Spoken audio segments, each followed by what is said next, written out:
আসসালামু আলাইকুম ওয়া রাহমাতুল্লাহ।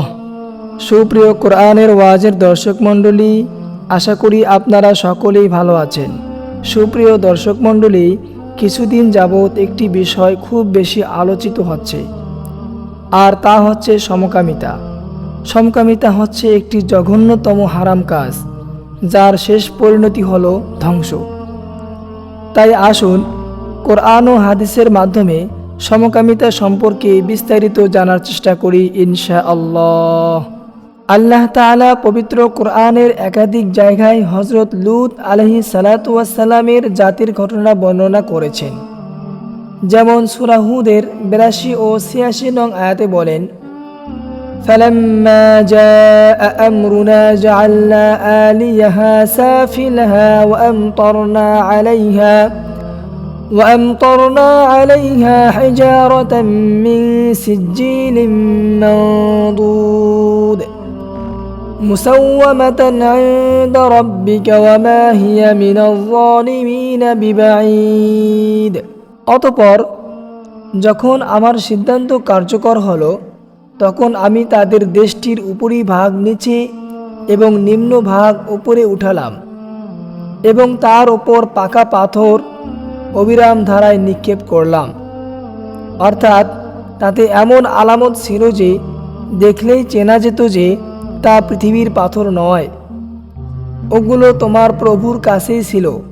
অর্থাৎ তার সেই কোষাগারে ছিল যার কোনো কিছুই আল্লাহর অনুমতি ছাড়া ব্যবহৃত হয় না।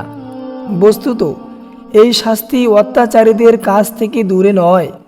অর্থাৎ এই উম্মতের লোকেরাও যদি অনুরূপ ঘৃণ্য কাজ করে, তাহলে তাদের যে শোচনীয় পরিণতি হয়েছিল তা এদেরও হবে। ইবনে মাজা ও তিরমিজি শরীফে বর্ণনা করেন, রাসূল সাল্লাল্লাহু আলাইহি সাল্লাম বলেছেন, তোমাদের ওপর যে জিনিসটির সবচেয়ে বেশি আশঙ্কা করি তা হচ্ছে লূত আলাইহিস সালাতু ওয়াস সালামের জাতির জঘন্যতম কাজ। অতঃপর তিনি এই কাজে লিপ্তদেরকে 3 বার নিম্নরূপ অভিশাপ দেন। লূত আলাইহিস সালাতু ওয়াস সালামের জাতির কাজ যে করে তার উপর আল্লাহর অভিশাপ। আবু দাউদ, তিরমিজি ও ইবনে মাজাহ বর্ণিত হাদিসে রাসূল সাল্লাল্লাহু আলাইহি সাল্লাম বলেন, যাদেরকে তোমরা লূত আলাইহিস সালাতু ওয়াস সালামের জাতির কাজে লিপ্ত পাও, তাদের দুজনকেই হত্যা করো। আল্লাহু আকবার। হযরত ইবনে আব্বাস রাদিয়াল্লাহু আনহু বলেন, এলাকার সবচেয়ে উঁচু বাড়ির ছাদের উপর থেকে তাদেরকে ফেলে দিতে হবে এবং ফেলে দেওয়ার সঙ্গে সঙ্গে তাদের উপর পাথর নিক্ষেপ করতে হবে, যেমন হযরত লূত আলাইহিস সালাতু ওয়াস সালামের জাতির উপর নিক্ষেপ করা হয়েছিল। মুসলমানদের মধ্যে এই ব্যাপারে ইজমা অর্থাৎ সর্বসম্মত সিদ্ধান্ত হয়েছে যে সমকাম একটি হারাম কাজ ও কবিরা গুনাহ। আল্লাহ তাআলা বলেন, আতাতুনা যুকরানা মিনাল আলামিন ওয়া তাযারুনা মা খালাকা লাকুম রাব্বুকুম মিন আজওয়াজিকুম বাল আনতুম কওমুন আদুন।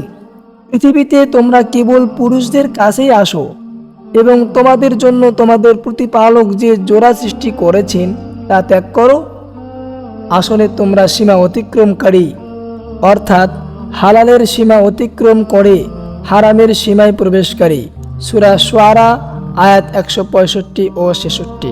আল্লাহ তাআলা অপর এক আয়াতে নবী হযরত লূত আলাইহিস সালাতু ওয়াস সালাম সম্পর্কে বলেন, وَنَجَّيْنَاهُ مِنَ الْقَرْيَةِ الَّتِي كَانَتْ تَعْمَلُ الْخَبَائِثَ إِنَّهُمْ كَانُوا قَوْمًا سَوْءٍ فَاسِقِينَ।